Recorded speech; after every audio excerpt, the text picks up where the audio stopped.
ഇന്നിപ്പോ വഖഫ് ബില്ല് ഏറ്റവും വലിയ ചർച്ചയാണ് നമ്മുടെ രാജ്യത്ത്, അല്ലെ? മുനമ്പത്തെ സാധുക്കളായ അവിടെ കുടിയിരുത്തപ്പെട്ടിരിക്കുന്ന അവിടുത്തെ സാധുക്കളായ ജനങ്ങളെ അവിടെ പുറന്തള്ളി അവരെ വഴിയാധാരമാക്കാൻ പാടില്ല എന്ന നിലപാട് കേരളത്തിലെ എല്ലാ മുസ്ലിം സംഘടനകളും പറഞ്ഞിട്ടുള്ളതാണ്. പക്ഷേ അത് വഖഫ് സ്വത്താണെങ്കിൽ എങ്ങനെ അവരുടെ കൈകളിലേക്ക് വന്നു? അത് അവരുടെ കൈകളിലേക്ക് പോകാൻ കാരണക്കാരാണ്? അവരിൽ നിന്ന് വില കൊടുത്ത് അവരാരിൽ നിന്നാണ് വില കൊടുത്ത് വാങ്ങിയത്? അവരതിന് നഷ്ടപരിഹാരം ചെയ്തുകൊണ്ട് അവരെ പുനരധിവസിപ്പിക്കണമെന്നേ നമുക്ക് അഭിപ്രായമുള്ളൂ. അവരെ വഴിയാധാരമാക്കണമെന്ന് നമുക്ക് ആർക്കും അഭിപ്രായമില്ല. വഖഫിന്റെതാണ് എന്ന് ആരാ പറഞ്ഞ്? ഗവൺമെന്റ് പറഞ്ഞതാണ്. വഖഫിന്റെതാണെന്ന് ആരാ പറഞ്ഞത്? രാഷ്ട്ര നിയമങ്ങൾ പറഞ്ഞതാണ്. വഖഫ് ബോർഡല്ല പറഞ്ഞത്, വഖഫ് ട്രിബ്യൂണൽ അല്ല പറഞ്ഞത്. പിന്നെ പറഞ്ഞതോ ഹൈക്കോടതി തന്നെയാണ്. അതിന്റെ ഡിവിഷൻ ബെഞ്ച്, സിംഗിൾ ബെഞ്ച് പോലുമല്ല വഖഫ് ബോർഡിന്റെതാണ് ആ സ്വത്തെന്ന് പറഞ്ഞത്. രാഷ്ട്ര നിയമം വഖഫിന് അനുകൂലമായി നിൽക്കുമ്പോൾ, അതുപോലെ തന്നെ മത നിയമങ്ങൾ സഭാ സ്വത്ത് ആയിരുന്നത് കുറെ മുസ്ലിമീങ്ങളോ ഹിന്ദുക്കളോ എല്ലാവരും കയറി കയ്യേറിയിട്ട് കുറെ കാലം അവിടെ താമസിച്ചാൽ അത് സഭയുടേതാണെന്ന് പറയാനുള്ള അവകാശം സഭയ്ക്കില്ലെന്ന് പറയാൻ പറ്റുമോ? ദേവസ്വത്തിന്റെ സ്വത്താരെങ്കിലും കയ്യേറിയാൽ അത് ദേവസ്വത്തിൻ്റെതാണെന്ന് പറയാനുള്ള അവകാശം അവർക്ക് ഇല്ലാതാകുന്നില്ലല്ലോ. അത് പറയാനുള്ള അവകാശം മാത്രമാണ് ഇപ്പോൾ വഖഫുമായി ബന്ധപ്പെട്ടവർ പറയുന്നത്. ഇന്നിപ്പോ വഖഫ് ബില്ല് ഏറ്റവും വലിയ ചർച്ചയാണ് നമ്മുടെ രാജ്യത്ത്, അല്ലെ? എങ്ങനെയാ വഖഫ് ബില്ല് ചർച്ചയായത്? ഇന്ത്യ രാജ്യത്ത് ഇന്ത്യ ഗവൺമെന്റിന്റെ സൈന്യം കഴിഞ്ഞാൽ, റെയിൽവേ കഴിഞ്ഞാൽ പിന്നെ ഏറ്റവും അധികം വഖഫ് ഭൂമി മുസ്ലിമീങ്ങൾക്കാണ് എന്ന് പൊതുവെ ഒരു പ്രചാരം ഉണ്ടായിരുന്നു. ഞാൻ ഈ കഴിഞ്ഞ ദിവസം കൊല്ലത്തൊരു പ്രസംഗം നടത്തിയപ്പോൾ അവിടുത്തെ പഞ്ചായത്ത് പ്രസിഡന്റ് തോമസ് ചേട്ടൻ പറഞ്ഞു, അല്ല, ഇന്ത്യ രാജ്യത്ത് സൈന്യം കഴിഞ്ഞാൽ, റെയിൽവേ കഴിഞ്ഞാൽ നിങ്ങൾ റിസർച്ച് ചെയ്താൽ നിങ്ങൾക്ക് കിട്ടും ഏറ്റവും കൂടുതൽ ഭൂമിയുള്ളത്, പൊതു സ്വത്തായിട്ടുള്ളത് സമുദായം ക്രിസ്ത്യാനിറ്റി ആണെന്ന് കിട്ടുമെന്ന്. മനസ്സിലായില്ലേ? ക്രിസ്ത്യാനികളാണത്രേ. പക്ഷെ അവരത് പറയാറില്ല. നമുക്ക് പരാതിയില്ല, അവർക്ക് എത്ര ഉണ്ടെങ്കിലും അവർക്ക് ഒരുപാടുണ്ട്, അതുകൊണ്ട് അത് പിടിച്ചെടുക്കണമെന്ന് നമ്മൾ പറയാറില്ല. ദൗർഭാഗ്യകരമെന്ന് പറയട്ടെ, നമ്മുടെ വഖഫ് പ്രശ്നം നമ്മുടെ മുമ്പിൽ വന്നപ്പോ നമ്മുടെ ക്രൈസ്തവ സഹോദരങ്ങൾ വഖഫ് കൊള്ള സംഘമാണ്, അവരുടെ ഭൂമിയെല്ലാം പിടിച്ചെടുക്കണമെന്നും പറഞ്ഞുകൊണ്ട് ക്രൈസ്തവ സമൂഹം നമുക്കെതിരിൽ തിരിഞ്ഞിരിക്കുന്നത് സങ്കടകരമാണ്. നമ്മൾ ഇന്ന് വരെ ഇത്രയും വലിയ 3.5 കോടി മാത്രമുള്ള ക്രൈസ്തവ സഹോദരങ്ങൾക്ക് ഇന്ത്യ രാജ്യത്ത് ഗവൺമെന്റ് കഴിഞ്ഞാൽ ഏറ്റവും വലിയ ഭൂസ്വത്ത് അവർക്കാണുള്ളത് എന്ന് പറയുമ്പോ 35 കോടിയുള്ള അതിന്റെ 10 ഇരട്ടിയുള്ള മുസ്ലിങ്ങൾക്ക് അത്ര ഇല്ല. മനസ്സിലായില്ലേ? എന്നിട്ടും മുസ്ലിമീങ്ങൾ അത് പിടിച്ചെടുക്കണമെന്ന് പറഞ്ഞുകൊണ്ട് നമ്മുടെ ക്രൈസ്തവ സഹോദരങ്ങൾ മുനമ്പം പ്രദേശത്തെ കരുവാക്കിക്കൊണ്ട് മുനമ്പം പ്രശ്നമൊക്കെ ചർച്ച ചെയ്യപ്പെടുന്നുണ്ട്. മുനമ്പത്തെ സാധുക്കളായ അവിടെ കുടിയിരുത്തപ്പെട്ടിരിക്കുന്ന അവിടുത്തെ സാധുക്കളായ ജനങ്ങളെ അവിടെ പുറന്തള്ളി അവരെ വഴിയാധാരമാക്കാൻ പാടില്ല എന്ന നിലപാട് കേരളത്തിലെ എല്ലാ മുസ്ലിം സംഘടനകളും പറഞ്ഞിട്ടുള്ളതാണ്. പക്ഷേ അത് വഖഫ് സ്വത്താണെങ്കിൽ എങ്ങനെ അവരുടെ കൈകളിലേക്ക് വന്നു? അത് അവരുടെ കൈകളിലേക്ക് പോകാൻ കാരണക്കാരാണ്? അവരിൽ നിന്ന് വില കൊടുത്ത് അവരാരിൽ നിന്നാണ് വില കൊടുത്ത് വാങ്ങിയത്? അവരതിന് നഷ്ടപരിഹാരം ചെയ്തുകൊണ്ട് അവരെ പുനരധിവസിപ്പിക്കണമെന്നേ നമുക്ക് അഭിപ്രായമുള്ളൂ. അവരെ വഴിയാധാരമാക്കണമെന്ന് നമുക്ക് ആർക്കും അഭിപ്രായമില്ല. അതോടൊപ്പം തന്നെ അവിടുത്തെ സാധുക്കൾ അവർ കുടിയൊഴിപ്പിക്കപ്പെട്ട് വഴിയാധാരമാക്കപ്പെടരുത് എന്ന കാര്യത്തിൽ ഞങ്ങളൊക്കെ ആ കാര്യവുമായിട്ട് ബന്ധപ്പെട്ട് ചർച്ച ചെയ്യാൻ ഇന്നലെയും കഴിഞ്ഞ ആഴ്ചയൊക്കെ മീറ്റിങ്ങുകൾ കൂടിയിരുന്നു. നമുക്ക് ആർക്കും അഭിപ്രായ വ്യത്യാസമില്ല. പക്ഷെ ഞാനൊരു കാര്യം പറയട്ടെ, ഇന്ന് കേരളത്തിലെന്നല്ല ഇന്ത്യ ഒട്ടുക്കുമുള്ള മുഴുവൻ വഖഫ് പള്ളികളും മദ്രസകളും മുഴുവൻ പിടിച്ചെടുക്കാൻ ഇന്ത്യ രാജ്യത്തിന്റെ ഗവൺമെന്റ് തന്റെ ഇടം കാണിക്കുന്ന വിധത്തിലേക്ക് ഇന്ന് നമ്മൾ പോയിട്ടുണ്ട് എങ്കിൽ അതിന്റെ ഒന്നാമത്തെ കാരണം വഖഫിലൂടെ. നമ്മളൊരു കാര്യം ഓർത്തോ, പണം കൊണ്ട് നമ്മൾ ദൂർത്തടിച്ചാൽ നമുക്കതിനകത്ത് അല്ലാഹു ശിക്ഷ തരും. ആരോഗ്യം കൊണ്ട് ദൂർത്തടിച്ചാൽ അതിൽ അല്ലാഹു ശിക്ഷ തരും. സൗന്ദര്യം കൊണ്ട് ദൂർത്തടിച്ചാൽ ശിക്ഷ തരും. ഹേമ കമ്മിറ്റി റിപ്പോർട്ടൊക്കെ കണ്ടില്ലേ? ഗ്ലാമറിന്റെ ലോകത്ത് വെള്ളിത്തിരയിലെ മിന്നുന്ന താരങ്ങള് അവരൊക്കെ ഇന്ന് നാറുകയാണ്, നെട്ടോട്ടമോടുകയാണ് ജയിൽ ശിക്ഷയിൽ നിന്ന്. ലോകത്ത് തന്നെ മറ്റേതൊരു ഇസ്ലാമിക സമൂഹത്തിനും ജനതയ്ക്കും മാതൃകയാക്കാവുന്ന അത്ഭുതകരമായ വല്ലാത്തൊരു മാതൃകയുടെ പേരാണ് നമ്മുടെ കേരളമാകെ നിറഞ്ഞു നിൽക്കുന്ന മഹല്ല് സംവിധാനങ്ങൾ എന്ന് പറയുന്നത്. ഓരോ നാടുകളിലെയും ഇസ്ലാമിക സമൂഹം അവരെല്ലാവരും ഒരുമിച്ച് തങ്ങളുടെ സൃഷ്ടാവായ ഏകനായ അള്ളാഹുവിന് സുജൂദ് ചെയ്യുന്നതിന് വേണ്ടിയും ഇസ്ലാമിക സമൂഹത്തിന്റെ ഇസ്ലാമിക ജീവിതവും സംസ്കാരവും ശരിയായ രൂപത്തിൽ കരുപിടിപ്പിക്കുന്നതിന് വേണ്ടിയും അതിന് സഹായകമായ നിലയിൽ ആ നാട്ടിൽ ജീവിക്കുന്ന എല്ലാ മുസ്ലിം സമൂഹങ്ങളും എല്ലാ വിഭാഗീയതകളും മറന്ന് അത്ഭുതകരമായി ഒന്നിച്ചു നിൽക്കുന്ന വളരെ ഐക്യത്തിന്റെയും സ്നേഹത്തിന്റെയും സഹകരണത്തിന്റെയും സഹവർത്തിത്വത്തിന്റെയും ഒരു പ്ലാറ്റ്ഫോമിനെയാണ് നമ്മൾ മഹല്ലുകൾ എന്ന് വിളിക്കുന്നത്. ഒരു സംഘടന നമുക്ക് ഉണ്ടാക്കിയെടുക്കണമെങ്കിൽ അതിനൊരു 100 ആളെ കൂട്ടണമെങ്കിൽ നമുക്കുള്ള പാട് എത്രയാ, അതിന്റെ പെടാപ്പാട് എത്രയാന്ന് നമുക്ക് എല്ലാവർക്കും അറിയാം. പക്ഷേ നാടിൽ എവിടെയായാലും നമ്മുടെ രാജ്യത്ത് എവിടെയായാലും ജീവിക്കുന്ന മുസ്ലിം സമൂഹം അവരെല്ലാവരും ഏക മനസ്സോടുകൂടി അവിടെ ഒരു 10 ആളുകൾ അല്ലെങ്കിൽ 25 ആളുകൾ ഒരുമിച്ച് കൂടുമ്പോൾ തന്നെ അവർ അവിടെ തങ്ങളുടെ റബ്ബിനെ അള്ളാഹുവിനെ ആരാധിക്കാൻ ഒരു ഭവനം ഉണ്ടാകണമെന്ന് ആത്മാർത്ഥമായി ആഗ്രഹിക്കുകയാണ്.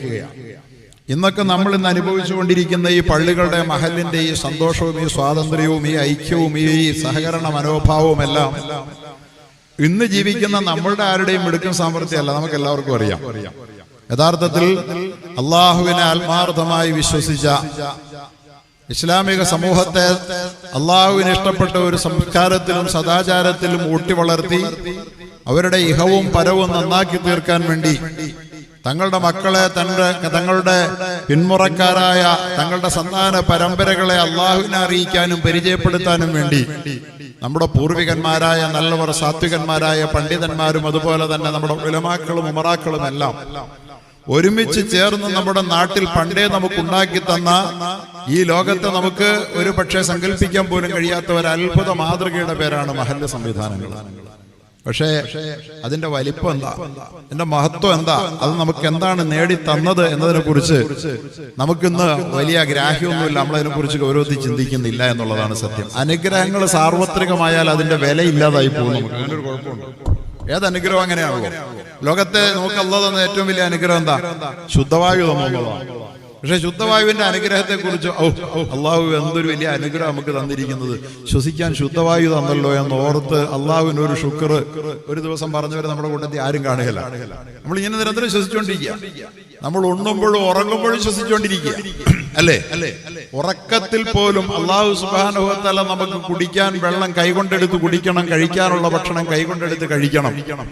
കുടിക്കുന്നത് പോലെ അതുപോലെ തന്നെ കഴിക്കുന്നത് പോലെ അല്ലെങ്കിൽ അതിനേക്കാൾ അനിവാര്യമായ നമുക്ക് ഏറ്റവും പ്രധാനപ്പെട്ട നമ്മുടെ ശ്വാസം കഴിക്കുക എന്ന് പറയുന്ന ഈ പരിപാടി നമ്മൾ ഭക്ഷണം എടുത്ത് കഴിക്കുന്നത് പോലെ എടുത്തു കുടിക്കുന്നത് പോലെ എടുത്ത് ശ്വസിക്കണമായിരുന്നുവെങ്കിൽ നമുക്ക് ഒന്ന് ഉറങ്ങി എഴുന്നേക്കാൻ പോലും പറ്റുമല്ലായിരുന്നു.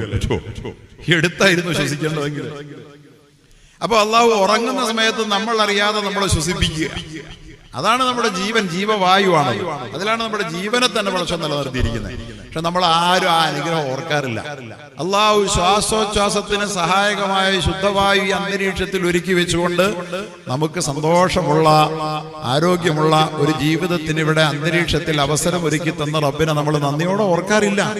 കാരണം അങ്ങനെയാ, ഏത് അനുഗ്രഹവും സാർവത്രികമായാൽ നമ്മൾ അതിന് വലിയ വില കൽപ്പിക്കാറില്ല. അതുപോലെ തന്നെ ശുദ്ധജലത്തിന്റെ അനുഗ്രഹം അങ്ങനെയാണ്. നമുക്കൊക്കെ നല്ല ശുദ്ധജലം ധാരാളം കുടിക്കാൻ കിട്ടുന്നതിന്റെ പേരിൽ വെള്ളം തന്ന അള്ളാഹുവിനെ നമ്മൾ ആരും നന്ദിയോടുകൂടി ഓർക്കാറില്ല. അതേസമയം നമ്മൾ വേറെ പല പണം തന്നാൽ ചിലപ്പോൾ ഒരു ശുക്രൊക്കെ പറഞ്ഞു വരും, അല്ലേ? ഒരു ബിൽഡിംഗ് ഒക്കെ കിട്ടിക്കഴിഞ്ഞാൽ ഒരു ശുക്രൊക്കെ ചെന്ന് വരും. അതുപോലെ തന്നെ നമുക്ക് അങ്ങനെ എന്തെങ്കിലും ഭൗതികമായ അനുഗ്രഹം കിട്ടിയ ഉടനെ നമ്മളൊരു ശുക്ർ പറയും. പക്ഷേ നമ്മളുടെ ഏറ്റവും വലിയ അനുഗ്രഹമായ വായുവിനെ കുറിച്ച്, വെള്ളത്തെക്കുറിച്ച്, അന്നത്തെക്കുറിച്ച് ഇത് റബ്ബ് തന്നില്ലായിരുന്നുവെങ്കിൽ നമുക്ക് ആർക്കും ഈ ലോകത്തെ ജീവിതം നിലനിർത്തി പോകാൻ പറ്റില്ല. നമ്മൾ നന്ദി ചെയ്യാറില്ല. ഇതുപോലെയാണെന്ന് ഞാൻ പറയുന്നത്. ഇതുപോലെയാണ് അള്ളാഹു നമ്മുടെ കേരളീയ മണ്ണിന്, കേരളീയ ഇസ്ലാമിക സമൂഹത്തിന് പടച്ച റബ്ബ് തന്ന ഏറ്റവും വലിയ ഒരു നിഅമത്തിന്റെ അനുഗ്രഹത്തിന്റെ പേരാണ് നമ്മളെല്ലാവരും അതിന്റെ ഗുണം പറ്റി ഇന്ന് അനുഭവിച്ച് ജീവിച്ചുകൊണ്ടിരിക്കുന്ന ഈ ഐക്യമത്യം, ഈ സ്നേഹം, ഈ സന്തോഷം. നോക്കൂ, ഇതെല്ലാം ഒരു പള്ളിയിൽ വന്ന് അകലാട് മഹല്ല് ജമാഅത്തിൽ വന്ന് നമസ്കരിക്കുന്ന ആളുകളല്ലേ, ഇരിക്കുന്ന ആളുകളൊക്കെ തന്നെ അങ്ങനല്ലേ?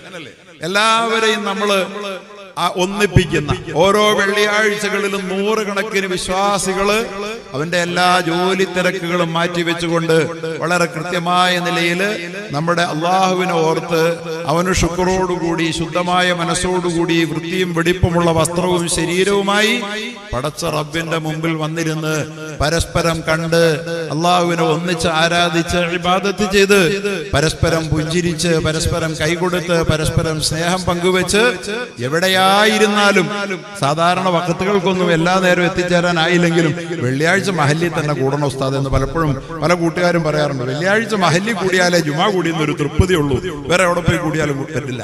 അപ്പൊ നമ്മളെ എല്ലാവരെയും എവിടെയായിരുന്നാലും അള്ളാഹു ഈ പരിശുദ്ധമായ പള്ളിയുടെ മഹല്ലിന്റെ പേരിൽ നമ്മൾ ഒന്നിപ്പിക്കുന്ന ഈ അത്ഭുതകരമായ മഹൽ സംവിധാനം. പക്ഷേ നിങ്ങളൊന്ന് ഓർത്തു നോക്കണം, ഇത് നേരെ അങ്ങോട്ട് പോയി കഴിഞ്ഞാൽ, പുറത്തോട്ടൊക്കെ പോയി കഴിഞ്ഞാൽ ഇതുപോലുള്ള ഒരു മഹൽ സംവിധാനം സൗദി അറേബ്യ പോയാൽ പോലും ശരിക്കും നമുക്ക് കാണാൻ പറ്റില്ല, അറബി നാടുകളിൽ പോലും കാണാൻ പറ്റില്ല.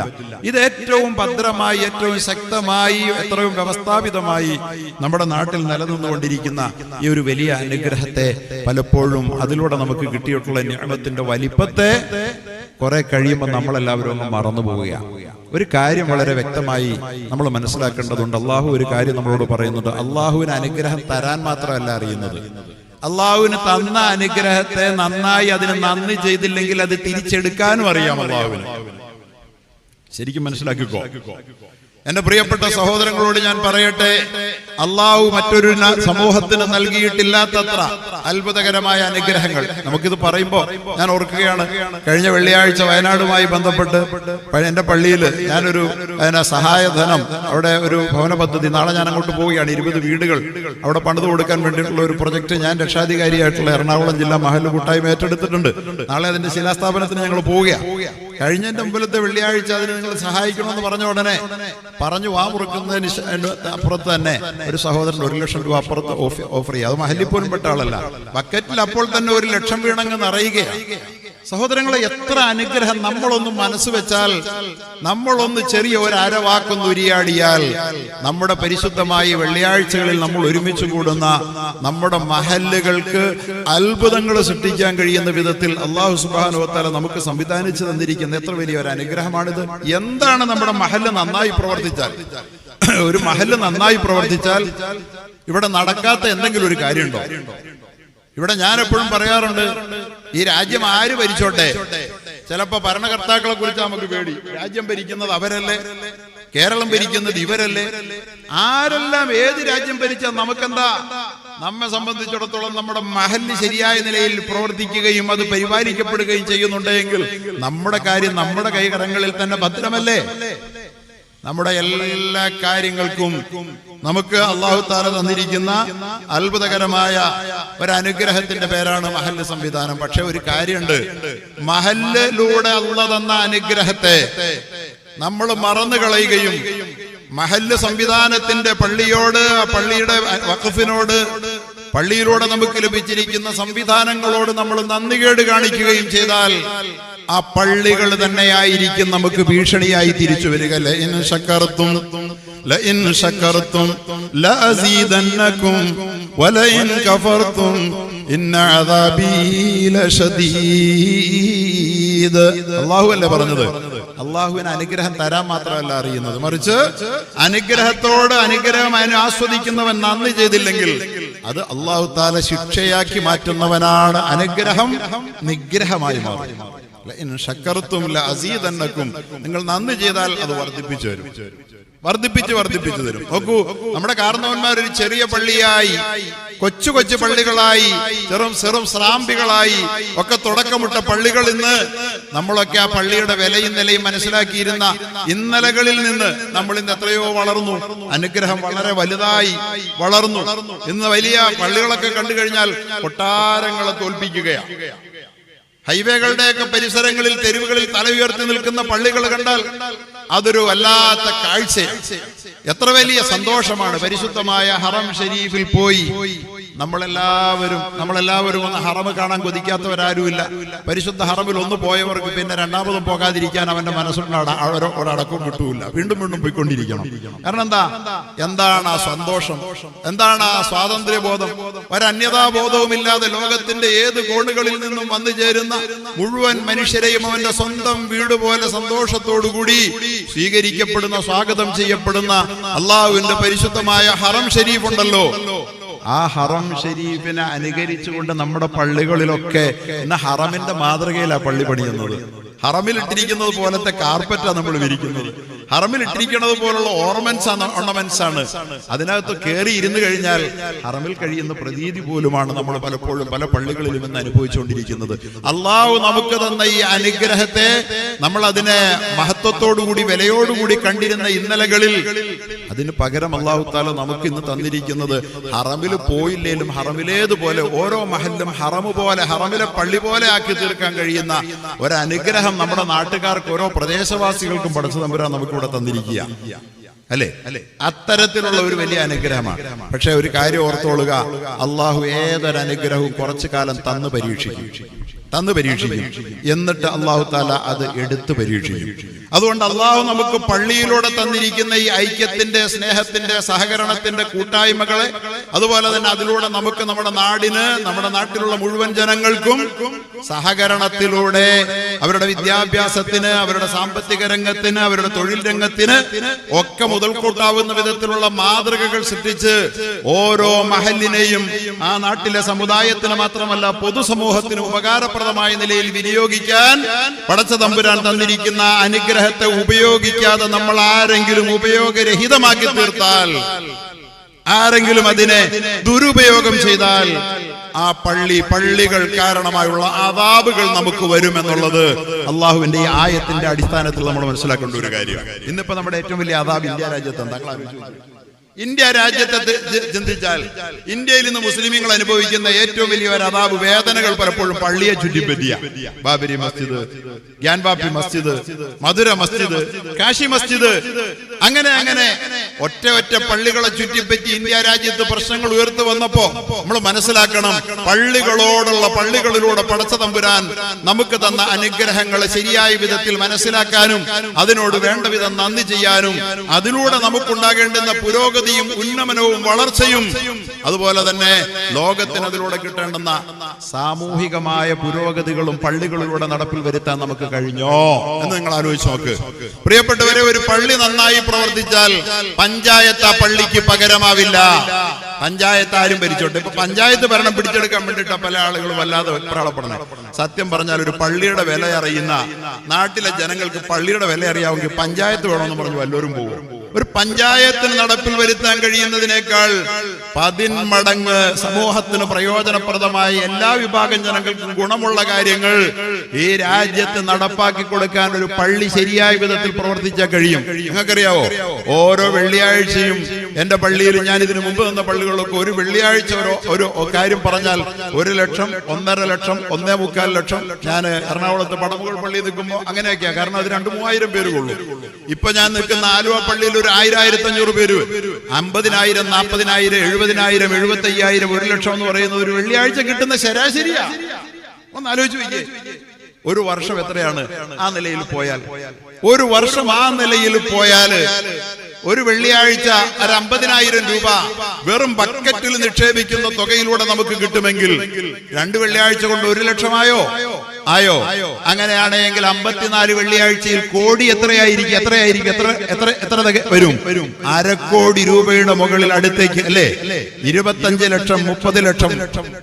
പിന്നെ റമദാനിലൊക്കെ വന്നു ചേരുന്നത് വേറെയും.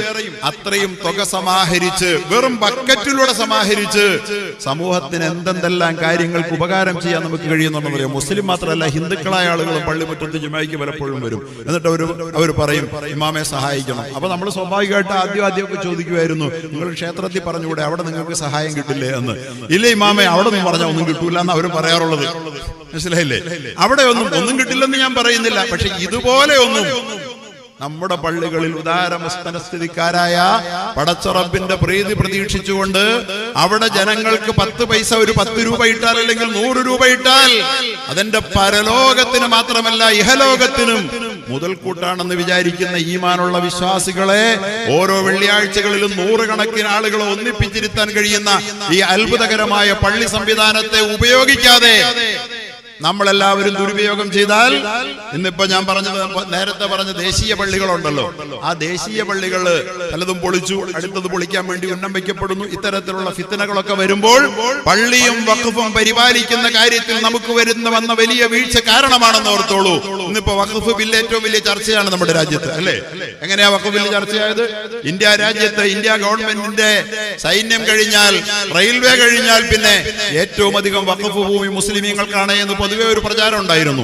ഞാൻ ഈ കഴിഞ്ഞ ദിവസം കൊല്ലത്തൊരു പ്രസംഗം നടത്തിയപ്പോൾ അവിടുത്തെ പഞ്ചായത്ത് പ്രസിഡന്റ് തോമസ് ചേട്ടൻ പറഞ്ഞു, അല്ല, ഇന്ത്യ രാജ്യത്ത് സൈന്യം കഴിഞ്ഞാൽ, റെയിൽവേ കഴിഞ്ഞാൽ നിങ്ങൾ റിസർച്ച് ചെയ്താൽ നിങ്ങൾക്ക് കിട്ടും ഏറ്റവും കൂടുതൽ ഭൂമിയുള്ളത്, പൊതു സ്വത്തായിട്ടുള്ളത് സമുദായം ക്രിസ്ത്യാനിറ്റി ആണെന്ന് കിട്ടുമെന്ന്. മനസ്സിലായില്ലേ? ക്രിസ്ത്യാനികളാണത്രേ. പക്ഷെ അവരത് പറയാറില്ല.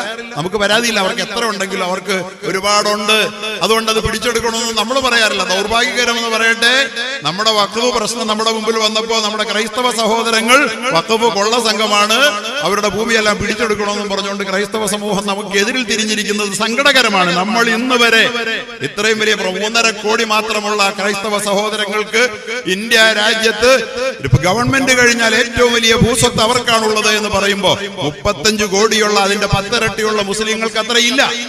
മനസ്സിലായില്ലേ? എന്നിട്ടും മുസ്ലിമീങ്ങൾ അത് പിടിച്ചെടുക്കണമെന്ന് പറഞ്ഞുകൊണ്ട് നമ്മുടെ ക്രൈസ്തവ സഹോദരങ്ങൾ മുനമ്പം പ്രദേശത്തെ കരുവാക്കിക്കൊണ്ട് മുനമ്പം പ്രശ്നമൊക്കെ ചർച്ച ചെയ്യപ്പെടുന്നുണ്ട്. മുനമ്പം പ്രശ്നമൊക്കെ ഞാനിപ്പോ അതിനകത്തൊന്നും പറയുന്നില്ല. മുനമ്പത്തെ സാധുക്കളായ, അവിടെ കുടിയിരുത്തപ്പെട്ടിരിക്കുന്ന അവിടുത്തെ സാധുക്കളായ ജനങ്ങളെ അവിടെ പുറന്തള്ളി അവരെ വഴിയാധാരമാക്കാൻ പാടില്ല എന്ന നിലപാട് കേരളത്തിലെ എല്ലാ മുസ്ലിം സംഘടനകളും പറഞ്ഞിട്ടുള്ളതാണ്. പക്ഷേ അത് വഖഫ് സ്വത്താണെങ്കിൽ എങ്ങനെ അവരുടെ കൈകളിലേക്ക് വന്നു? അതവരുടെ കൈകളിലേക്ക് പോകാൻ കാരണക്കാരാരാണ്? അവരിൽ നിന്ന് വില കൊടുത്ത്, അവരാരിൽ നിന്നാണ് വില കൊടുത്ത് വാങ്ങിയത്? അവരതിന് നഷ്ടപരിഹാരം ചെയ്തുകൊണ്ട് അവരെ പുനരധിവസിപ്പിക്കണമെന്നേ നമുക്ക് അഭിപ്രായമുള്ളൂ. അവരെ വഴിയാധാരമാക്കണം നമുക്ക് ആർക്കും അഭിപ്രായമില്ല. വഖഫിന്റെതാണ് എന്ന് ആരാ പറഞ്ഞ്? ഗവൺമെന്റ് പറഞ്ഞതാണ്. വഖഫിന്റെതാണെന്ന് ആരാ പറഞ്ഞത്? രാഷ്ട്ര നിയമങ്ങൾ പറഞ്ഞതാണ്. വഖഫ് ബോർഡല്ല പറഞ്ഞത്, വഖഫ് ട്രിബ്യൂണൽ അല്ല പറഞ്ഞത്. പിന്നെ പറഞ്ഞതോ ഹൈക്കോടതി തന്നെയാണ്. അതിന്റെ ഡിവിഷൻ ബെഞ്ച്, സിംഗിൾ ബെഞ്ച് പോലുമല്ല വഖഫ് ബോർഡിന്റെതാണ് ആ സ്വത്തെന്ന് പറഞ്ഞത്. രാഷ്ട്ര നിയമം വഖഫിന് അനുകൂലമായി നിൽക്കുമ്പോൾ, അതുപോലെ തന്നെ മത നിയമങ്ങൾ സഭാ സ്വത്ത് ആയിരുന്നത് കുറെ മുസ്ലിമീങ്ങളോ ഹിന്ദുക്കളോ എല്ലാവരും കയറി കയ്യേറിയിട്ട് കുറെ കാലം അവിടെ താമസിച്ചാൽ അത് സഭയുടേതാണെന്ന് പറയാനുള്ള അവകാശം സഭയ്ക്കില്ലെന്ന് പറയാൻ പറ്റുമോ? ദേവസ്വത്തിന്റെ സ്വത്ത് ആരെങ്കിലും കയ്യേറിയാൽ അത് ദേവസ്വത്തിൻ്റെതാണെന്ന് പറയാനുള്ള അവകാശം അവർക്ക് ഇല്ലാതാകുന്നില്ലല്ലോ. അത് പറയാനുള്ള അവകാശം മാത്രമാണ് ഇപ്പോൾ വഖഫുമായി ബന്ധപ്പെട്ടവർ പറയുന്നത്. അതോടൊപ്പം തന്നെ അവിടുത്തെ സാധുക്കൾ അവർ കുടിയൊഴിപ്പിക്കപ്പെട്ട് വഴിയാധാരമാക്കപ്പെടരുത് എന്ന കാര്യത്തിൽ ഞങ്ങളൊക്കെ ആ കാര്യവുമായിട്ട് ബന്ധപ്പെട്ട് ചർച്ച ചെയ്യാൻ ഇന്നലെയും കഴിഞ്ഞ ആഴ്ചയൊക്കെ മീറ്റിങ്ങുകൾ കൂടിയിരുന്നു. നമുക്ക് ആർക്കും അഭിപ്രായ വ്യത്യാസമില്ല. പക്ഷെ ഞാനൊരു കാര്യം പറയട്ടെ, ഇന്ന് കേരളത്തിലെന്നല്ല ഇന്ത്യ ഒട്ടുക്കുമുള്ള മുഴുവൻ വഖഫ് പള്ളികളും മദ്രസകളും മുഴുവൻ പിടിച്ചെടുക്കാൻ ഇന്ത്യ രാജ്യത്തിന്റെ ഗവൺമെന്റ് തന്റെ ഇടം കാണിക്കുന്ന വിധത്തിലേക്ക് ഇന്ന് നമ്മൾ പോയിട്ടുണ്ട് എങ്കിൽ അതിന്റെ ഒന്നാമത്തെ കാരണം വഖഫിലൂടെ ലോകത്ത് കോടിക്കണക്കിന് ഏക്കർ കണക്കിന് ഭൂമി നമുക്ക് അല്ലാഹു തആല കൈവശം തന്നു. അതുപോലെ തന്നെ നമുക്ക് പള്ളികൾ, മദ്രസകൾ, അതിനൊക്കെ ആവശ്യമായ സൗകര്യങ്ങളൊക്കെ തന്നു.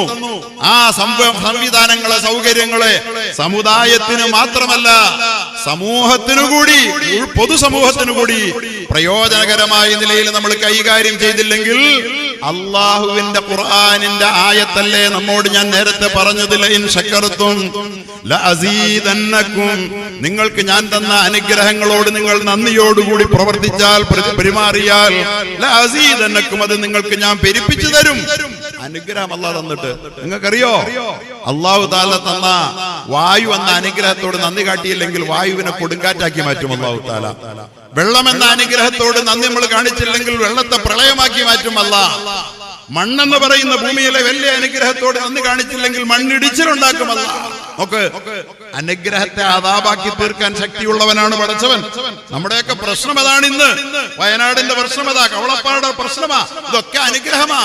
വായുവില്ലേ, വെള്ളമില്ലേ, മണ്ണുണ്ടല്ലോ, ഇതിലാണ് നമ്മുടെ ജീവിതം എന്ന് നമ്മൾ വിചാരിക്കുമ്പോ ഇതൊക്കെ തന്ന പടച്ച തമ്പുരാനോരൊടിത്തിരി നന്ദി കാണിക്കണം. അവന്റെ ശാസനകളെ മാനിക്കണം. അവന്റെ നിയമങ്ങളെ ലംഘിക്കരുത്, വെല്ലുവിളിക്കരുത്, വെറുതെ അത് ഇടിച്ചു നിരത്തരുത്. അതുപോലെ തന്നെ അശ്ലീലങ്ങളുടെ, ആഭാസങ്ങളുടെ ആസ്ഥാന കേന്ദ്രങ്ങളായി നമ്മുടെ മലമേഖലകൾ മാറരുത്. റിസോർട്ടുകൾ, കഴിഞ്ഞ ദിവസം പറഞ്ഞു ഒരു സുഹൃത്ത് വലിയ റിസോർട്ട് 90 കോടിയുടെ റിസോർട്ട് നടത്തുന്ന മുതലുടമയാ. ഒരു 12 റിസോർട്ടുള്ള വേറൊരു സുഹൃത്ത് എന്നോട് പറയുകയാ, അദ്ദേഹം പറഞ്ഞ കൂട്ടത്തിൽ പറയാ, വയനാട്ട് റിസോർട്ടാ, ആണുങ്ങൾക്ക് മസാജ് സ്പാ എന്ന് എഴുതി വെച്ചതുകൊണ്ട് ആണുങ്ങൾ മസാജിങ്ങിന് വരുമ്പോൾ ലേഡീസ് ഉണ്ടോ എന്നാ ചോദിക്കുന്നതെന്ന്. വയനാട്ടില് ലേഡീസ് ഉണ്ടോ? ലേഡീസ് ഇല്ലെന്ന് പറഞ്ഞാൽ വായിലിരിക്കണ പുളിച്ച തെറിയാണ് പിന്നെ കേൾക്കുന്നത്. പിന്നെ എന്തിനാണ് നീ സ്പാ എന്ന് എഴുതി വെച്ചതെന്ന് പറഞ്ഞ് തെറിയും പറഞ്ഞു പോവുകയാണ് അത്രേ. വയനാടൻ മലമേഖലകളിലെ റിസോർട്ടുകളിൽ മസാജ് ചെയ്യാൻ ആണിന് പെണ്ണ് തന്നെ വേണമത്രേ. അള്ളാഹു പൊറുക്കില്ല. അള്ളാഹു പാവപ്പെട്ട അവിടുത്തെ ദുരന്തത്തിൻ്റെതായ പാവം ജനങ്ങൾക്ക് അള്ളാഹു പുറത്തു കൊടുക്കട്ടെ. ഞാൻ പറയുന്നതെന്നറിയോ, അള്ളാഹുവിന്റെ അനുഗ്രഹങ്ങളോട് നമ്മൾ നന്ദി ചെയ്തില്ലെങ്കിൽ ഈ അനുഗ്രഹം എല്ലാം പടച്ച റബ്ബ് നമ്മുടെ കയ്യിൽ നിന്ന് പിടിച്ചെടുക്കും. ഇതിന്റെ പേരിൽ നമ്മൾ തീ തിന്നേണ്ടി വരും. അവസാനം ഇത് നമുക്ക് കിട്ടിയ അനുഗ്രഹം നമുക്ക് തിരിച്ചു കിട്ടാൻ വേണ്ടി നമ്മൾ യാചിക്കേണ്ട ഗതികേട് വരും. ഇന്ന് നമ്മൾ ഒരു തെറ്റും ചെയ്തിട്ടല്ല. ആരോട്? ഈ രാജ്യത്തിനോട് നമ്മൾ ഒരു തെറ്റും ചെയ്തിട്ടില്ല. ഈ രാജ്യത്തെ ഹിന്ദു ജനതയോട് നമ്മൾ ഒരു ദ്രോഹവും ചെയ്തിട്ടില്ല. ഈ രാജ്യത്തെ ക്രിസ്ത്യാനികളോട് നമ്മൾ ദ്രോഹം ചെയ്തിട്ടില്ല. എന്നിട്ട് നമ്മുടേത് മാത്രമായ വഖഫ് സ്വത്തുകൾ പിടിച്ചെടുക്കണമെന്ന തോന്നൽ ഈ ഗവൺമെന്റിന് വരാൻ കാരണം എന്താ? കയ്യിലിരിക്കുന്ന വഖഫും പള്ളിയും മദ്രസകളെയും ശരിയായ വിധത്തിൽ ഉപയോഗിക്കുന്ന കാര്യത്തിൽ നമ്മളൊക്കെ മദ്രസയും പള്ളി എന്നൊക്കെ പറഞ്ഞാൽ എന്താ തീരുമാനിച്ചു വെച്ചേക്കുന്നത്? തൽക്കാലം മുക്രിക്ക്, അതുപോലെ തന്നെ ഉസ്താദുമാർക്ക്, മുദരിസമാർക്ക് ശമ്പളം കൊടുക്കുക, ഒരു പ്രാഥമിക മദ്രസ ഇങ്ങനെ നടത്തി പോവുക, അതൊക്കെ ഇങ്ങനെ സെൽഫ് പൈലറ്റിംഗ് ആയിട്ട് ഇങ്ങനെ പോയിക്കൊണ്ടിരിക്കുന്ന ഒരു പ്രക്രിയയായി മാറി. അതൊക്കെ തന്നെ പള്ളിയുടെ ജോലിയുള്ളൂ. അതിനപ്പുറത്ത് പള്ളിക്ക് അതിനപ്പുറത്തേക്ക് ഒരു വിശാലമായ വീക്ഷണമില്ല. അതിനപ്പുറത്തേക്ക് പള്ളിക്ക് ഒരു ധർമ്മമില്ല. അതിനപ്പുറത്തേക്ക് പള്ളിക്ക് ഒരു ദൗത്യമില്ല എന്നൊക്കെ നമ്മൾ വിചാരിച്ചപ്പോൾ പള്ളി കൊണ്ട് ഉമ്മത്തിന് കിട്ടേണ്ട ഗുണം പോയി. പള്ളി കൊണ്ട് ഈ സമൂഹത്തിന്, പൊതുസമൂഹത്തിന് കിട്ടേണ്ടുന്ന ഗുണം പോയി. പടച്ചവൻ നമ്മുടെ കയ്യിൽ അനുഗ്രഹം തന്നിട്ട് അത് ഗുണമില്ലാതെ വെച്ചിരുന്ന തിരിച്ചെടുക്കൂലേ? ആരാ അങ്ങനെ ചെയ്യാത്ത? അല്ലാഹു തആല പറഞ്ഞിട്ടുണ്ട്, ഭൂമി ഏതെങ്കിലും ഒരാൾ ഒരു ഭൂമി അനാദ്യമായ ഒരു പൊതുസ്വത്താണെങ്കിൽ പോലും ആ പൊതുസ്വത്ത് വെറുതെ കിടക്കുന്ന പൊതുഭൂമിയിൽ ആരെങ്കിലും കൃഷി ചെയ്ത് അതിനെ സജീവമാക്കിയാൽ, ഇഹ്യാ ചെയ്താൽ, അതിനെ ജീവിപ്പിച്ചെടുത്താൽ ആ ഭൂമി അവനുള്ളതാണ് എന്ന് ആര് പറഞ്ഞു? റസൂലുള്ളാഹി സ്വല്ലല്ലാഹു അലൈഹി വസല്ലം പറഞ്ഞു. അല്ലാഹുവിന്റെ റസൂൽ ഒരാള് നല്ലൊരു ഭൂമി കണ്ടപ്പോൾ അതിനോട് മോഹം പ്രകടിപ്പിച്ചു. അയാൾക്ക് ആ ഭൂമി മുഴുവൻ വിട്ടുകൊടുത്തു. പക്ഷെ ഉമറിന്റെ കാലം വന്നപ്പോ ആ ഭൂമി വെറുതെ തരിശായി കിടക്കുക, അയാൾ അതിൽ കൃഷിയൊന്നും ചെയ്തിട്ടില്ല. ഉമർ ചോദിച്ചു, ആ ഭൂമി ആരുടേതാണ്? വെറുതെ കിടക്കുന്നല്ലോ. അപ്പൊ പറഞ്ഞു, അദ്ദേഹം ഇന്നയാൾ ബിലാൽ എന്ന് പറയുന്ന ഒരു സഹാബിയുടേതാ. നമ്മൾ അറിയുന്ന ബിലാൽ റളിയല്ലാഹു അൻഹു അല്ല. അപ്പൊ പറഞ്ഞു, ആ ബിലാലിനെ വിളിക്കൂ. ബിലാൽ അടുത്തു വന്നു. നീ എന്താണ് ഈ കൃഷിഭൂമി വെറുതെ ഇട്ടിരിക്കുന്നത്? ജനങ്ങൾക്ക് ഉപകാരപ്രദമാക്കാൻ വേണ്ടിയിട്ടല്ല, അതെനിക്ക് റസൂലുള്ള തന്നതാണ്. ആയിക്കോട്ടെ, റസൂലുള്ള ആർക്കും ചോദിച്ചാൽ കൊടുക്കുന്ന ആളാണെന്ന് നിനക്കറിയില്ലേ? റസൂലുള്ള ആര് ചോദിച്ചാലും തട്ടാറില്ലെന്നറിയില്ലേ? കണക്കും കയ്യുമില്ലാതെ കൊടുക്കും. പക്ഷെ നിനക്ക് ഭൂമി തന്നപ്പോ അള്ളാഹുവിന്റെ റസൂലിന് ഒരു ആഗ്രഹമുണ്ട്, അതിൽ നീ കൃഷി ചെയ്യുമെന്ന്. ആ കൃഷിയുടെ സക്കാത്ത് പാവപ്പെട്ട ജനങ്ങളിലേക്ക് പോകുമെന്ന്, അതിന്റെ ടാക്സ് ഖജനാവിലേക്ക് നീ അടയ്ക്കുമെന്ന്. പക്ഷെ നീ ഇതൊന്നും ചെയ്യാതെ പാഴാക്കിയിട്ടിരിക്കുക. നിനക്ക് പറ്റുന്ന അത്രയും ഭൂമി കൃഷി ചെയ്യുക, ബാക്കിയുള്ള ഭൂമി ഖജനാവിലേക്ക് ഞാൻ കണ്ടുകെട്ടുമെന്ന് പറഞ്ഞപ്പോ ഇല്ല, ഇതെനിക്ക് റസൂല് തന്നാന്ന് പറഞ്ഞു. ഉമർ പറഞ്ഞു, മര്യാദയ്ക്ക് പറയുകയാണ്, ഇതെന്റെ തീരുമാനമാണ്. കൃഷി ചെയ്യാവുന്ന അത്രയും ഭൂമി നിലനിർത്തിക്കൊണ്ട് ബാക്കി ഖജനാവിലേക്ക് കണ്ടുകെട്ടുക എന്ന് പറഞ്ഞു. എന്ന് പറഞ്ഞാൽ അള്ളാഹുവിന്റെ റസൂൽ കൊടുത്ത ഭൂമി പോലും ഉപയോഗിച്ചില്ല എങ്കിൽ തിരിച്ചു പിടിക്കുക എന്നുള്ള ഇസ്ലാമിന്റെ നയം. അത് അള്ളാഹുവിന്റെ നയമാണത്. അതുകൊണ്ട് പള്ളിയാകട്ടെ, മദ്രസയാകട്ടെ, പടച്ച തമ്പുരാൻ നമുക്ക് തന്നിരിക്കുന്ന ഏതൊരു അനുഗ്രഹവുമാകട്ടെ, സമൂഹത്തിനും സമുദായത്തിനും ഉപകാരപ്പെടുന്ന വിധത്തിൽ ഉപയോഗിച്ചില്ലെങ്കിൽ അത് തിരിച്ചെടുക്കുമെന്നുള്ള ലൈൻ ശക്കർതും ലഅസീദന്നകും. നിങ്ങൾ നന്ദി ചെയ്താൽ അള്ളാഹു അനുഗ്രഹം കൂട്ടിത്തരും. വലയിൻ കഫർതും, നിങ്ങൾ നന്ദി കേട് കാണിച്ചാലോ ഇന്ന അദാബീ ലശദീദ്, എന്റെ ശിക്ഷ കടുത്തതായിരിക്കുമെന്ന് ഓർത്തുകൊള്ളൂ എന്നുള്ള പറയാ. പടച്ചവന്റെ ശിക്ഷയാ സഹോദരങ്ങളെ.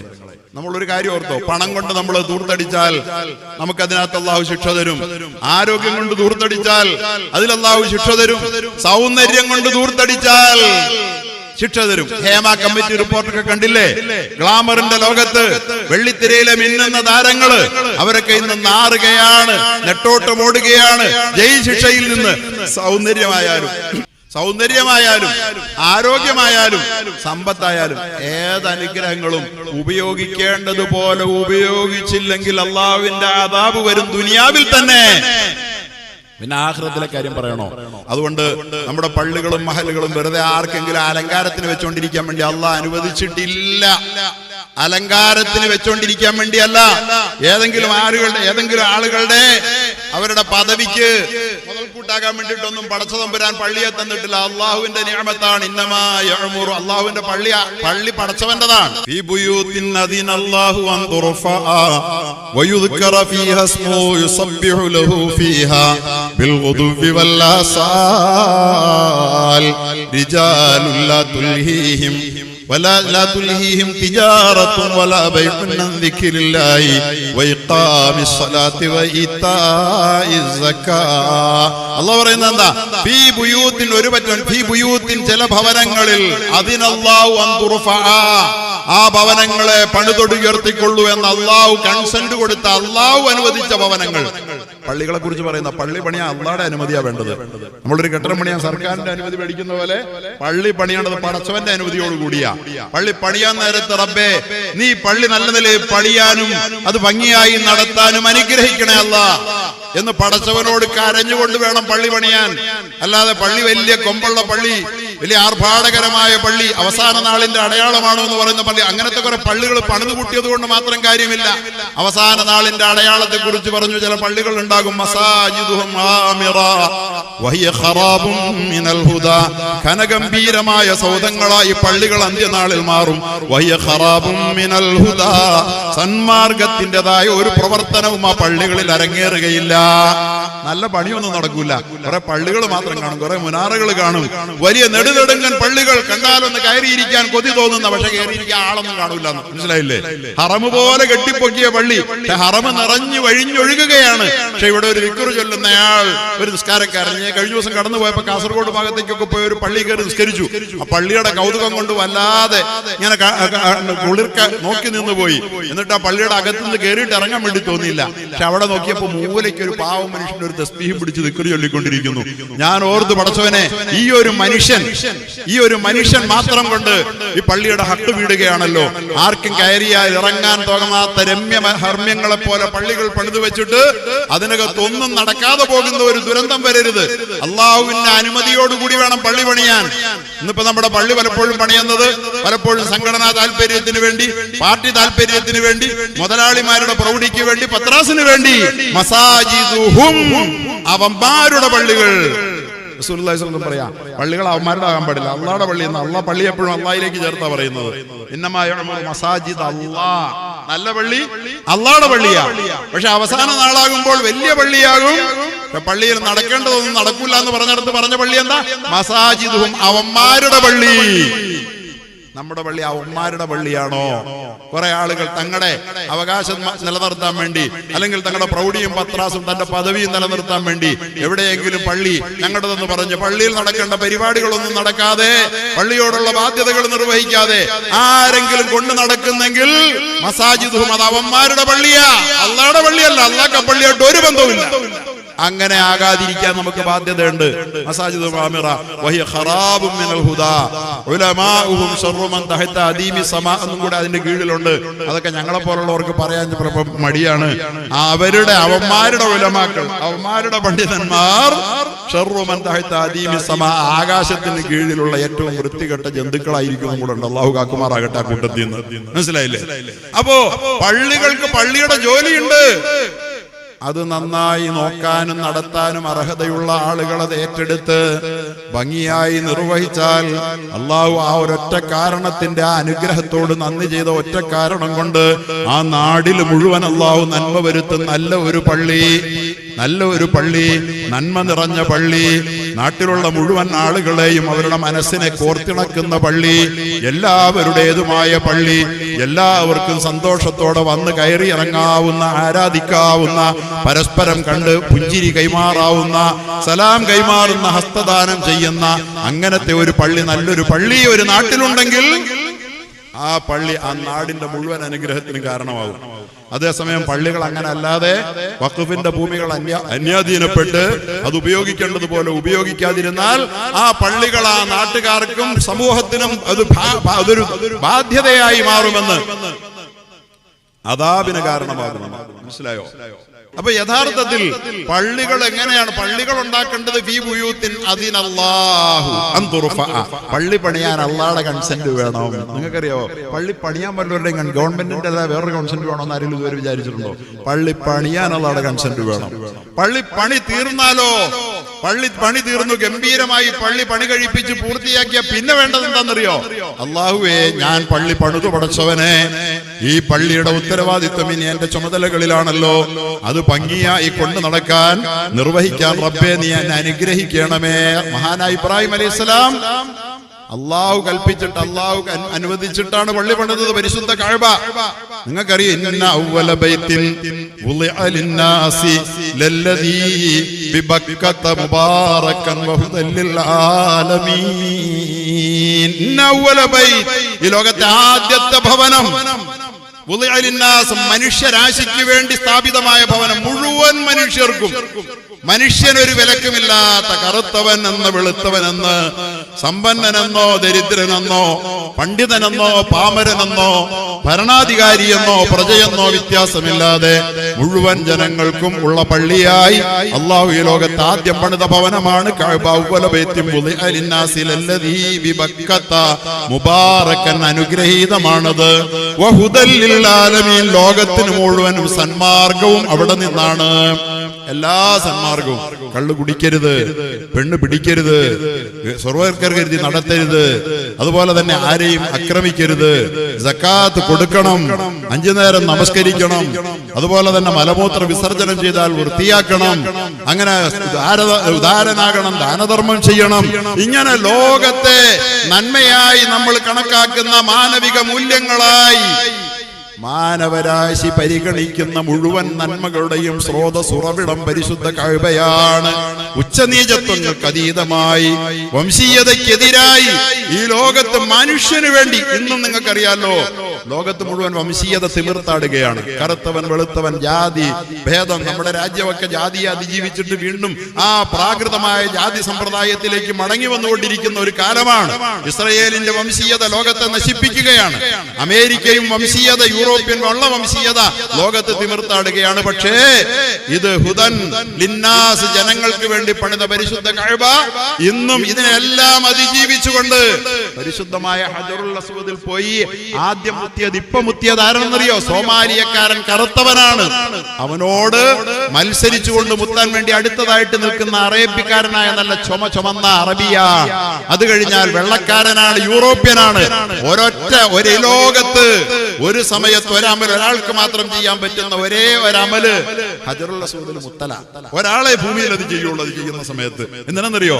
അവിടെ തന്നെ എല്ലാവരുടെയും ചുണ്ട്, കറുത്തവൻ ചുണ്ട് വെച്ചെടുത്ത് അവിടെ തന്നെ വെള്ളക്കാരന്റെ ചുണ്ട് അടുത്തത് വരണം, അതിന്റെ പുറകെ അടുത്ത കറുത്തവന്റെ വരണം, ചുമന്നവന്റെ വരണം. അള്ളാഹു മാനവരാശിയുടെ വംശീയതയുടെ, ജാതീയതയുടെ എല്ലാ വേലിക്കെട്ടുകളെയും തകർത്തെറിഞ്ഞുകൊണ്ട് 14 നൂറ്റാണ്ട് മുമ്പ് സ്ഥാപിച്ച പരിശുദ്ധമായ ഭവനമുണ്ടല്ലോ, ആ ഭവനമാണ് ലോകത്തെ പള്ളികളുടെ ആഗോള പാർലമെന്റ്. ആഗോള പാർലമെന്റ്. ഇന്നും ഒരുപാട് കുറവ് നമുക്ക് സൗദി അറേബ്യക്കാരെ ഭരണാധികാരികളെ കുറിച്ച്, അവർ ദീനിൽ നിന്നൊക്കെ ഒരുപാട് അകന്നു പോയിട്ടുണ്ട്. എന്നാലും ഇന്നും ആ പരിശുദ്ധ ഭവനം എല്ലാവർക്കും ഒരു അതിർവരമ്പുകളും ഇല്ലാതെ എല്ലാവർക്കും വേണ്ടി തുറന്നു കിടക്കുക, രാപ്പകൽ ഭേദമില്ലാതെ. നിങ്ങളൊക്കെ നമ്മുടെ ഇവിടെ നിന്ന് ഉംറയ്ക്ക് പോകുമല്ലോ, ഹജ്ജിന് പോകുമല്ലോ. പോകുന്ന സമയത്ത് നമ്മൾ ഓരോരുത്തരും എന്താ ചെയ്യാ? ഒന്ന് പോയേച്ച് തിരിച്ചു വന്നാൽ പിന്നെയും പോകാതിരിക്കാൻ പറ്റില്ല. എന്താണ് അതിന്റെ സന്തോഷം? ഒരു 2 ആഴ്ച അല്ലെങ്കിൽ 40 ദിവസം ഹജ്ജിന് പോയാൽ നാട് മറന്ന്, വീട് മറന്ന്, ഭാര്യയെ മക്കളെ പോലും മറന്നു പോകുന്ന ഒരാത്മീയമായ സ്വാതന്ത്ര്യബോധത്തിന്റെ അനുഭൂതിയുടെ തണലിൽ ഈ ലോകത്തുള്ള മുഴുവൻ മനുഷ്യർക്കും വൃത്തിയുള്ള, ശുദ്ധിയുള്ള, എല്ലാ സൗകര്യങ്ങളോടും കൂടിയുള്ള ഒരു ഭവനമായി പരിശുദ്ധ കഅബ നിലനിൽക്കുന്നെങ്കിൽ ലോകത്തെമ്പാടുമുള്ള പരിശുദ്ധമായ കഅബാലയത്തിന്റെ പ്രാദേശിക ലോക്കൽ യൂണിറ്റുകളുടെ പേരാണ് യഥാർത്ഥത്തിൽ പള്ളി എന്ന് പറയുന്നത്. പരിശുദ്ധ കഅബ എന്താണോ പ്രതിനിധാനം ചെയ്യുന്നത്, അത് ഓരോ നാട്ടിലുമുള്ള പള്ളികൾ ആ ലക്ഷ്യത്തിന് വേണ്ടി പ്രവർത്തിക്കുന്നില്ലെങ്കിൽ കഅബയുമായിട്ടുള്ള അതിന്റെ കണ്ണി പൊട്ടിപ്പോയി. അതുകൊണ്ടാണ് ആ കഅബയിലേക്ക് തന്നെ തിരിഞ്ഞു നിന്നുകൊണ്ട് ലോകത്തിന്റെ എല്ലാ കോണിൽ നിന്നും മുസ്ലിങ്ങൾ നിസ്കരിക്കണമെന്ന് നമ്മളോട് പഠിപ്പിച്ചിരിക്കുന്ന ഐക്യമാണ്. ഏത് മുസ്ലിമും ആയിക്കോട്ടെ, ഏത് വിഭാഗത്തിൽപ്പെട്ട മുസ്ലിം ആയിക്കോട്ടെ, അവനെല്ലാം അങ്ങോട്ട് തിരിഞ്ഞ് നിസ്കരിക്കുക. പള്ളി ഈ ലോകത്ത് നിർവഹിക്കുന്ന മാനവിക ഏകീകരണത്തിന്റെ അഭൂതപൂർവവും അത്ഭുതകരവുമായ മഹാദൗത്യത്തെ നിങ്ങൾ തിരിച്ചറിയണം. 5 നേരം ഇപ്പൊ മഗ്‌രിബിന് സമയമായി വരിക, നമ്മളെല്ലാവരും ഏക മനസ്സോടുകൂടി നമ്മൾ കടന്നു പോയിട്ട് ഒരൊറ്റ ദിശയിലേക്ക് മനസ്സ് തിരിച്ച് നമ്മൾ വെക്കുമ്പോ, നമ്മൾ മാത്രമല്ല ലോകത്ത് 200 കോടി മനുഷ്യൻ ആ കഅബയിലേക്ക് അവന്റെ മനസ്സും മുഖവും തിരിച്ചു വെക്കുകയാ.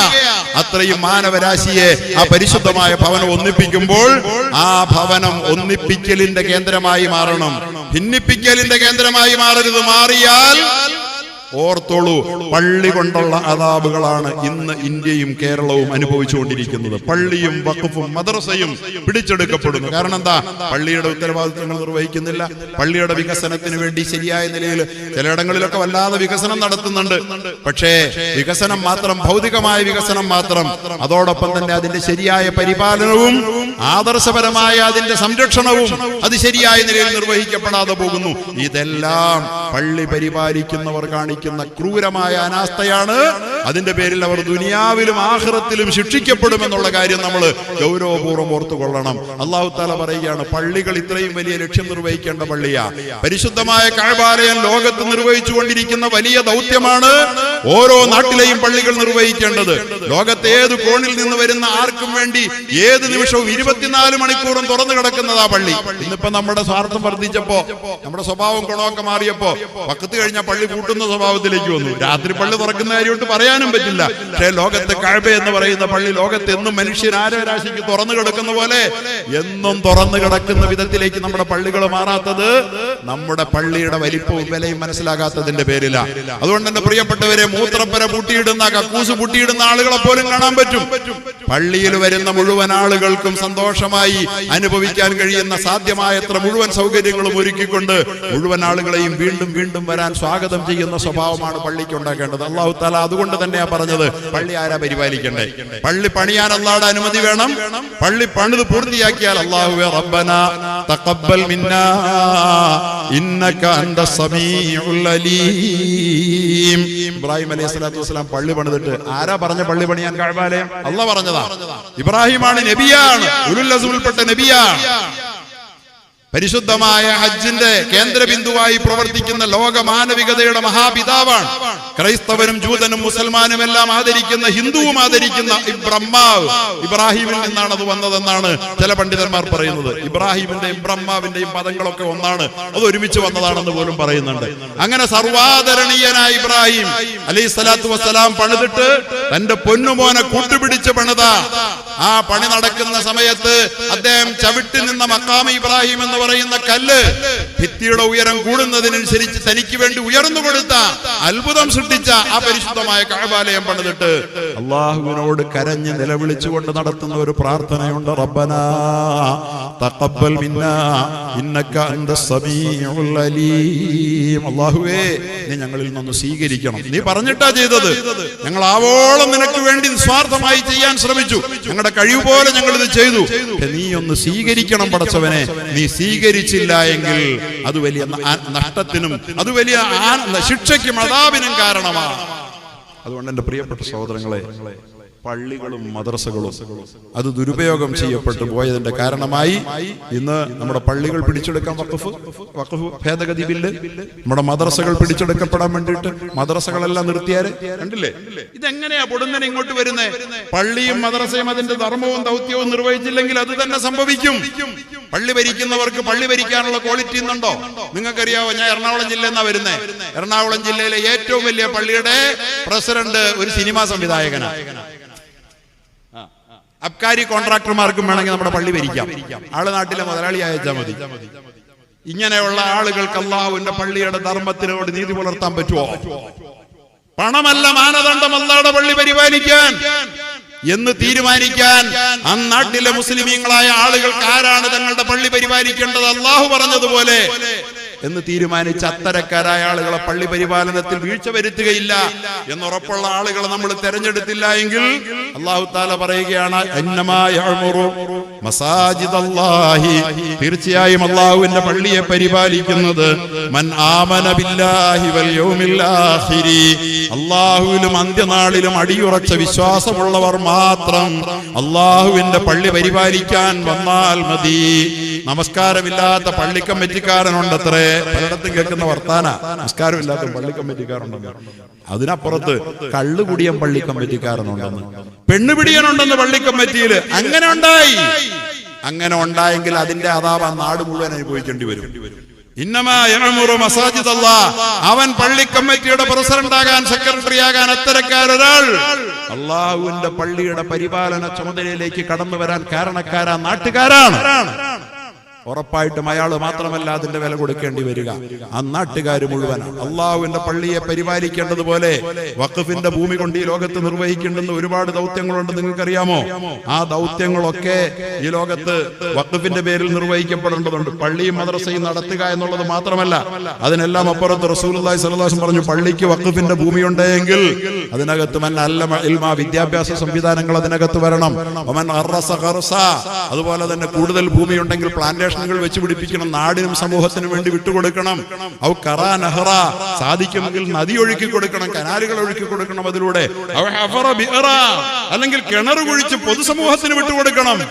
ഏതെങ്കിലും ഒരു പള്ളിയുടെ വഖഫ് ഭൂമിയിൽ ഒരു കിണർ കുഴിച്ചിട്ട് പൊതുസമൂഹത്തിന് പൊതുജനങ്ങൾക്ക് വിട്ടുകൊടുത്തത് കേരളത്തിൽ നിങ്ങൾക്ക് പറയാൻ പറ്റുമോ? എന്താ നമ്മൾ പള്ളിയുടെ വഖഫിനെ കുറിച്ച് മനസ്സിലാക്കിയത്? എന്താ മനസ്സിലാക്കിയത്? അത് മുസ്ലിമിന് മാത്രമാണ്, അമുസ്ലിമിനും പോലും പ്രയോജനപ്പെടുന്ന വിധത്തിൽ ഒരു കിണർ കുഴിച്ച് നാട്ടിൽ ജലക്ഷാമമുണ്ടെങ്കിൽ, ജലസമൃദ്ധിയുള്ള ഒരു സ്ഥലമാണ്, മണ്ണാണ് പള്ളിയുടേതെങ്കിൽ, അവിടെ കിണർ കുഴിച്ചിട്ട് പാവപ്പെട്ട ജനങ്ങൾക്ക് മുഴുവൻ വെള്ളമെടുക്കാനുള്ള പൂർണ്ണ സ്വാതന്ത്ര്യത്തോട് വിട്ടുകൊടുക്കുന്നില്ലെങ്കിൽ അള്ളാഹുവിന്റെ പള്ളിയോട് വഖഫിനോട് അതിനുശേഷം പറയുന്ന മസ്ജിദ്, ആര് പള്ളി നിർമ്മിച്ചോ എന്ന് പറയുന്നത്. പള്ളി നിർമ്മാണം പറയേണ്ടത് പുറകെയാ. അതിനേക്കാൾ മുമ്പേ പൊതുസമൂഹത്തിന് ഉപകാരപ്രദമായി ഇത്തരം കാര്യങ്ങളൊക്കെ ചെയ്ത് പടച്ചവന്റെ പ്രീതിയും പരലോകത്ത് കണക്ക് പറയേണ്ടി വരുമെന്ന ബോധമില്ലാത്ത ഒരാളെങ്കിലും പള്ളി കമ്മിറ്റിയിലേക്ക് കയറിയിരിക്കുകയും ജനങ്ങളോട് കമ്മിറ്റ്മെന്റ് ഇല്ലാതെ, ജനങ്ങളോട് ഉത്തരവാദിത്വമില്ലാതെ അവരെ ഏൽപ്പിച്ചതുപോലെ ശരിയായ സമയത്ത് തെരഞ്ഞെടുപ്പുകൾ നടത്തി, അതുപോലെ തന്നെ കണക്കുകൾ കൃത്യമായി റെക്കോർഡ് ചെയ്ത് കണക്കുകൾ അവരുടെ മുമ്പിൽ ബോധിപ്പിച്ചതിന്റെ സുതാര്യത ഉറപ്പുവരുത്തി, ഇനിയും എന്താണ് നമ്മുടെ മഹലിന് ആവശ്യങ്ങളെന്ന് പൊതുജനങ്ങളോട് ഒരുമിച്ചിരുന്ന് ആലോചിച്ച് അവർ നിർദ്ദേശിക്കുന്ന പദ്ധതികൾക്ക് നേതൃത്വം നൽകാതെ ഏതെങ്കിലും ഒരു കമ്മിറ്റിക്കാരൻ ഏതെങ്കിലും ഒരു മഹലിൽ മുന്നോട്ട് പോയിട്ടുണ്ടെങ്കിൽ അവൻ അള്ളാഹുവിന്റെ അദാബിന് അർഹനാണ്. അവരെ അതിൽ കയറ്റി വെച്ച നമ്മൾ ഓരോരുത്തരും ഇന്നല്ലെങ്കിൽ നാളെ വളരെ വൈകാതെ നമ്മൾ അറിയാതെ ശിക്ഷകൾ കയറി വരും. പള്ളി നമ്മുടെതല്ലാതായി മാറും, മദ്രസ നമ്മുടെതല്ലാതായി മാറും.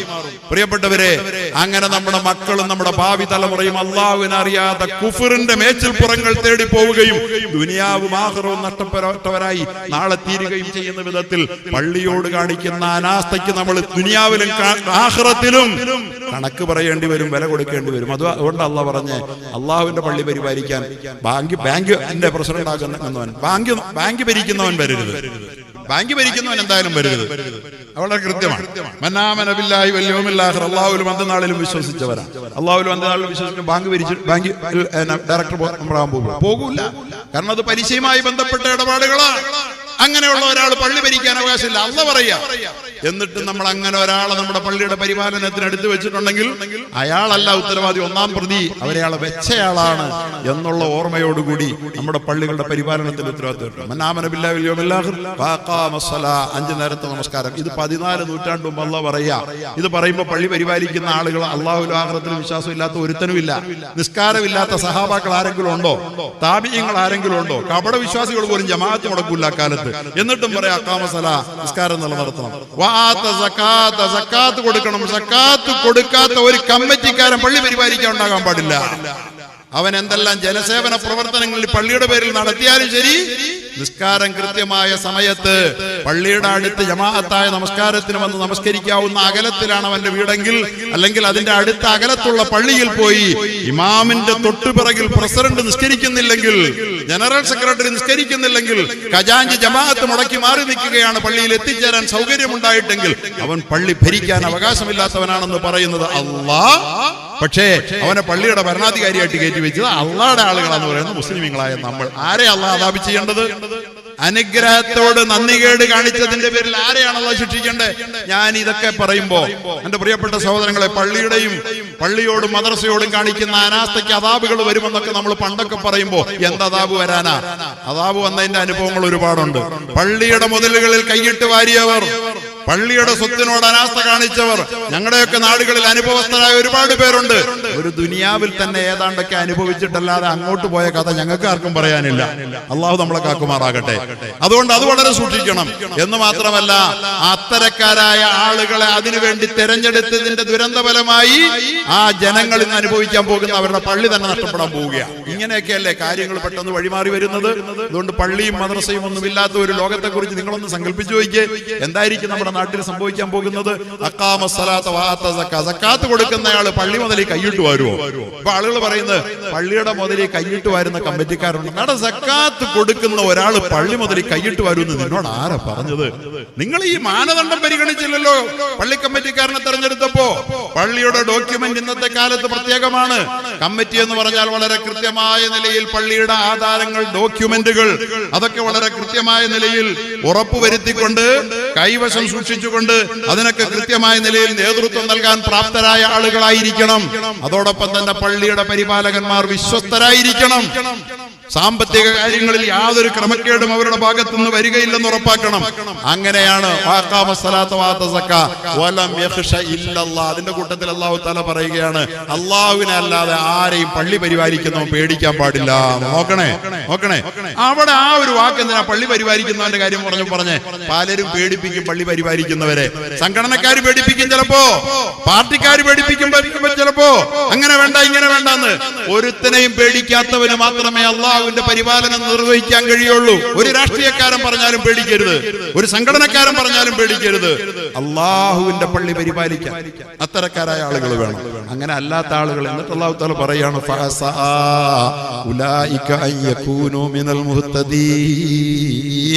അങ്ങനെയൊക്കെ സൂക്ഷ്മതയുള്ള ആളുകളെ തന്നെയാണ് പള്ളി പരിപാലനത്തിന്റെ ചുമതല നിങ്ങൾ ഏൽപ്പിച്ചതും അങ്ങനെയുള്ളവരാണ് അത് കൈകാര്യം ചെയ്യുന്നതുമെങ്കിൽ അവര് രക്ഷപ്പെട്ടേക്കാം എന്ന്. എന്നാലും ഗുണം വരാൻ വലിയ പ്രയാസമുള്ള ഒരു മേഖലയാ പള്ളിയുടെ പരിപാലനം എന്നാ പറയുന്നതിന്റെ അർത്ഥം. തൊട്ടാ പൊള്ളുന്ന കനൽക്കട്ടയാണ്, ഓർത്തു വെച്ചോളൂ. എന്തിനാണ് ദുനിയാവിനെയും ആഖിറവും നഷ്ടപ്പെടുത്തുന്നത്? അതുപോലെ എന്തിനാണ് വരും തലമുറയെ അദാബിൽ എറിഞ്ഞു കൊടുക്കുന്നത്? ഞാന് ചിലതൊക്കെ പറഞ്ഞാൽ ആളുകൾ കേൾക്കുമല്ലോ അറിയുമല്ലോ എന്ന് വിചാരിച്ചിട്ടാ. വഖഫിന്റെ മുതലിനോട് അനാസ്ഥ കാണിച്ച ആളുകളുടെ തലമുറകളെ വളരെ ക്രൂരമായ നിലയിൽ അത് വേട്ടയാടിക്കൊണ്ടിരിക്കുന്നതിന്റെ ഒരുപാട് ഉദാഹരണങ്ങൾ പറയാൻ പറ്റില്ലല്ലോ, വ്യക്തികളെ നേരിട്ട് ബാധിക്കുന്നത്. അതുകൊണ്ട് നമ്മൾ ഇത്തരം തെറ്റുകൾക്ക് കൂട്ടുനിൽക്കരുത്. സിൻഫാനി മിൻ ഉമ്മത്തി, പള്ളി പരിപാലകന്മാർ ഒരു നാടിന്റെ നന്മയുടെ ദീപസ്തംഭങ്ങളാണ്, പ്രകാശഗോപുരങ്ങളാണ്. ഒരു പള്ളിയുടെ ഇമാം, അതുപോലെ തന്നെ പ്രസിഡന്റ്, സെക്രട്ടറി അടക്കമുള്ള ഭാരവാഹികൾ അവർ നല്ലവരായാൽ ഈ നാട്ടിലെ ജനങ്ങൾ ചീത്തയാണെന്ന് ഈ നാട്ടിലെ ഒരാളും പറയില്ല. ഒരു ഹിന്ദുവും പറയില്ല, ഒരു ക്രിസ്ത്യാനിയും പറയില്ല, ഒരാളും പറയില്ല. കമ്മിറ്റിക്കാർ നല്ലവരാണെങ്കിൽ ഈ നാട്ടിൽ നല്ല ജനങ്ങൾ മോശം എന്ന് പറയില്ല. കാരണം ഇദാ സലുഹ, രണ്ടു കൂട്ടർ എന്റെ സമുദായത്തിൽ ഇദാ സലുഹ, അവർ രണ്ടുപേരും നന്നായാൽ സലുഹന്നാസു കുല്ലുഹും, ജനങ്ങൾ മുഴുവൻ നന്നാകും. വൈദാ ഫസദ, അവർ ചീത്തയായാൽ സലുഹന്നാസു കുല്ലുഹും, ജനം മുഴുവൻ ചീത്തയാകും. കള്ളും കഞ്ചാവും നാസ്തികതയും പ്രണയവും അതുപോലെ തന്നെ ലിബറലിസവും ഒക്കെയായി നമ്മുടെ മക്കൾ ഇന്ന് തിന്മയുടെ മേച്ചിൽപ്പുറങ്ങൾ തേടിപ്പോകുന്നുണ്ടെങ്കിൽ പള്ളി കമ്മിറ്റിക്കാർ അവരുടെ ഉത്തരവാദിത്വം നിർവഹിച്ചിട്ടില്ല. അവര് നന്നായാലും ഇവര് നന്നാവും എന്നുള്ളതാണ് റസൂൽ പറഞ്ഞ. അവര് നന്നാക്കിയാലല്ല കേട്ടോ, റസൂൽ പറഞ്ഞ അസ്ലഹ അവര് നന്നാക്കിയാലെന്നല്ല. നമ്മളെല്ലാരും കൂടെ നന്നാക്കി ആരും നന്നാവില്ല. നമ്മളൊന്ന് നന്നായാൽ ജനം താനെ നന്നായിക്കോളും. അങ്ങനല്ലേ? ഒരു പള്ളിയിലെ ഇമാമും പ്രസിഡന്റും നല്ല ആളാണെങ്കിൽ കമ്മിറ്റിക്കാർക്കും അതിനൊപ്പം പോകാൻ. കമ്മിറ്റിക്കാർ നന്നായ പിന്നെ ജനത്തിന് വേറെ ആകാൻ പറ്റുമോ? ഈ രാജ്യത്തിന്റെ പ്രസിഡന്റ്, രാജ്യത്തെ പ്രധാനമന്ത്രി രാജ്യത്തോട് സ്നേഹമുള്ളവരാണെങ്കിൽ രാജ്യം മുഴുവൻ സ്നേഹം വരും. വെറുപ്പിന്റെ ശക്തിയാണെങ്കിൽ രാജ്യം മുഴുവൻ വെറുപ്പുണ്ടാകും. കണ്ടില്ലേ?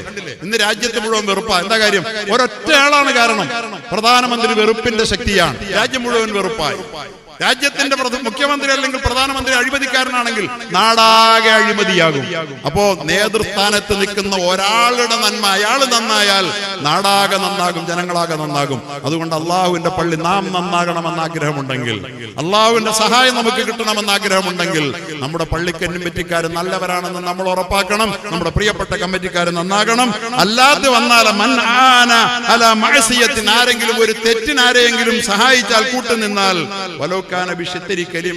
അതൊരു വാക്കുകൊണ്ടാണെങ്കിൽ ശരി, ഒരു കൂരു തക്ബീർ വിളിച്ച് അർഹതയില്ലാത്ത ഒരുത്തനെ പ്രസിഡന്റായി തെരഞ്ഞെടുത്ത് ഒരു വാക്കുകൊണ്ട് തെരഞ്ഞെടുത്താൽ പള്ളി കമ്മിറ്റിയുടെ ഓഫീസിൽ കയറിയിരുന്നിട്ട് അവൻ കാണിക്കുന്ന എല്ലാ തെറ്റുകളുടെയും ഒരു പങ്ക് നിന്റെ അക്കൗണ്ടിലേക്ക് നീ അറിയാതെ വന്ന് ചാടിക്കൊണ്ടിരിക്കും.